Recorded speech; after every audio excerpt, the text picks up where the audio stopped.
விஜய் பார்வதியை பத்தி இப்ப தந்தி நியூஸ்ல ஒரு போஸ்ட் வந்து போட்டிருக்காங்க. அதுல என்ன சொல்லியிருக்காங்க அப்படின்னா, பிக் பாஸ் 9 ஆண்ட அரசி அப்படின்னு சொல்லிட்டு இது வரைக்கும் அவங்க சேனல்ல 320 ப்ரோமோ வந்து வெளியிட்டு இருக்காங்க. அதுல 220 ப்ரோமோ வந்து பார்வதி சம்பந்தப்பட்ட ப்ரோமோ தான் வந்து போட்டிருக்காங்க. இது அவ்வளவு ஈஸியான விஷயம் வந்து இல்ல. நிறைய கண்டஸ்டன்ட் வந்து ப்ரோமோலயே வரமாட்டாங்க. ஒரு நாளைக்கு 3 ப்ரோமோ வருது அப்படின்னா அதுல 2லயாவது பார்வதி வந்து இருப்பாங்க.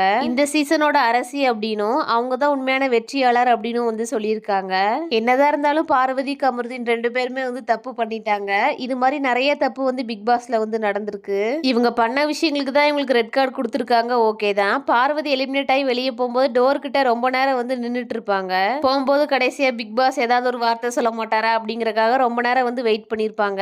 எதுவும் பேசல அப்படிங்கறனால அவங்க வந்து போயிட்டாங்க. பார்வதி இந்த சீசன்ல கண்டென்ட்டுக்காக நிறைய விஷயங்களை வந்து பண்ணிருக்காங்க. ஒரு ஏவி அது மாதிரி எதுவுமே உங்களுக்கு வந்து போடல. ஏவி எல்லாம் போடாட்டியும் பிக் பாஸ் போகும்போது ஒரு 2 வார்த்தை பேசியிருந்தா ரொம்பவே சூப்பரா வந்து ஹாப்பியா போயிருப்பாங்க. உங்களை யாருக்கெல்லாம் பார்வதி கமருதீனை பிடிக்கும், நீங்க அவங்கள பத்தி என்ன நினைக்கிறீங்க அப்படிங்கறத வந்து கமெண்ட்ஸ்ல சொல்லுங்க.